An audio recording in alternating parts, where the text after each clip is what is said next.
लागू किया है। आप लोगों ने जिंदगी भर अपने जेब से पैसे भरे हैं और इतने पैसे भरे हैं कि उसका मूल्यांकन आज अगर किया जाए तो आपका हर एक का सरकार के पास कम से कम 20 लाख रुपया है। 20 लाख रुपए के एवज में जो जमा किया हुआ 20 लाख आपको वापस कभी नहीं मिलेगा और जो 20 लाख है उसका ब्याज भी नहीं मिलेगा। आपको ब्याज के नाम पे, पेंशन के नाम पे केवल और केवल 1171 रुपया पूरे हिंदुस्तान में एवरेज पेंशन मिलती है। तो हमें तो ये सरकार ने, ये व्यवस्था ने, ये क्रूर व्यवस्था ने हमें बुरी तरह से लूट लिया है। हमारे बुढ़ापे की लाठी हमसे छीनी है और हमारा हक जो पूरी जिंदगी ताहयात हम अपना पैसा जमा करते रहे और उसके बाद जब हमारी लेने की बारी आई, जब हमें सहारा चाहिए तो हमें बेसहारा कर दिया है। आज हमें अपने छोटे से पैसे के लिए, चाहे मेरा बेटा डॉक्टर हो, इंजीनियर हो, बड़ा हो, उसके सामने हाथ फैलाना पड़ रहा है। ये देने वाला हाथ जब लेने के लिए फैलता है तो बहुत बुरा लगता है और ये हालत हम पर इस व्यवस्था ने लाई है। इसलिए इस व्यवस्था पे हम लानत भेजते हैं और ये व्यवस्था को बदलने के लिए आज भारत का बुजुर्ग इकट्ठा हुआ है। आज राजस्थान से आप जो लोग आए हैं, मैं जानता हूं कितने कष्ट उठाकर आप यहां पर आए, मैं जानता हूं आप किस हालात में यहां पर आए और फिर भी आप ये युद्ध में शामिल होने के लिए किसी के एक सादे से बुलावे पर यहाँ पर आए हैं, अपना पैसा खर्च करके, अपनी तकलीफें उठा के। इसलिए आप धन्यवाद के पात्र हैं। पूरा हिंदुस्तान का पेंशनर आपका धन्यवादी है। हमारी 4 मांगे हैं भाइयों, कोई बड़ी मांगे नहीं है। 7,500 और महंगाई भत्ता, 2 वृद्धों को जीने लायक पेंशन हमको मिलनी चाहिए। पति पत्नी को मेडिकल सुविधाएं, अच्छी मेडिकल सुविधाएं मिलनी चाहिए। इसके अलावा सुप्रीम कोर्ट का हायर पेंशन का निर्णय है, उसको अक्षरशः, शब्दशः, बिना भेदभाव के लागू किया जाए और जो लोगों को ईपीएस के दायरे में नहीं लाया गया लेकिन उन्होंने ईपीएस के संस्थाओं में काम किया है, उनको इसमें एक्स पोस्ट फैक्टो मेंबर बनाया जाए या तो फिर उनको 5,000 रुपए पेंशन दी जाए। ये 4 मांगे लेकर हम चल रहे हैं और आपको मैं बता दूं कि आपका विजय निश्चित है, आपका विजय निश्चित है और आप देखेंगे आने वाले, कभी भी हो सकता है, आज कल परसों नरसों, कभी भी हो सकता है। आप भाइयों बहनों, आप जीतने वाले हो। जितना आपने इस आंदोलन को, इस क्रूर व्यवस्था के खिलाफ खड़ा किया है, बड़ा किया है, जितने आपने आज तक कष्ट भोगे हैं, उन सब कष्टों का फल आपको जल्दी मिलने वाला है और ये विजयश्री के आप सब हकदार होंगे।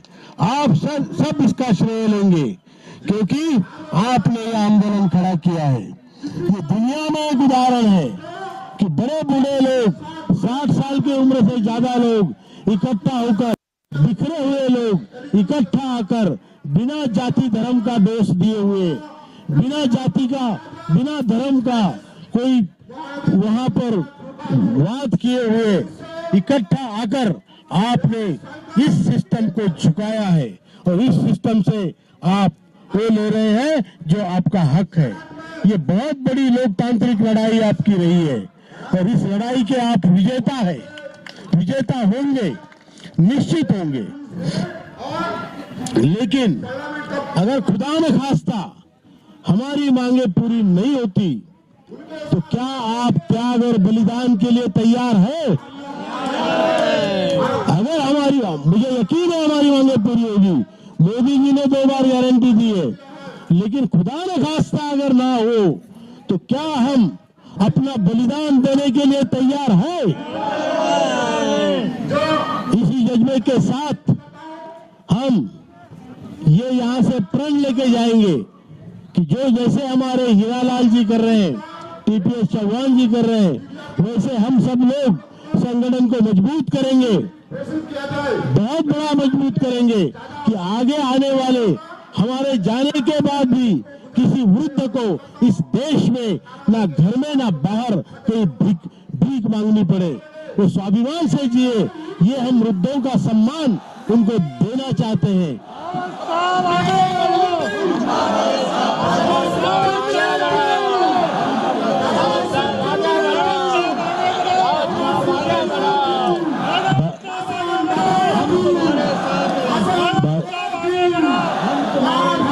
भाइयों, ये लड़ाई केवल पैसों की लड़ाई नहीं है, ये तो पहली बात हक की लड़ाई है, हमारे स्वाभिमान की लड़ाई है।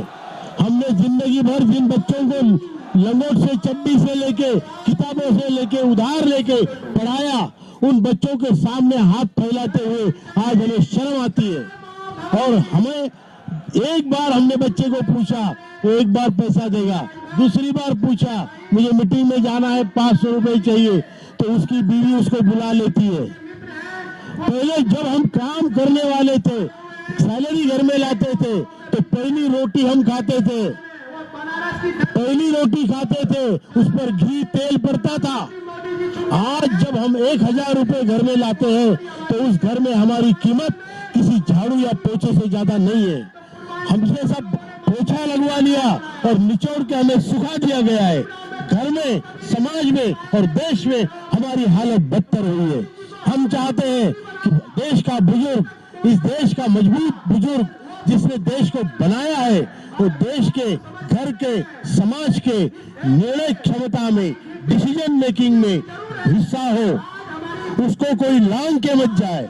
हमारे संस्कृति में किसी को अगर पैर लगता है तो हम उसके पैर छूते हैं, पैर पड़ते हैं उसके, उससे माफी मांगते हैं कि मेरा पैर आपको लग गया।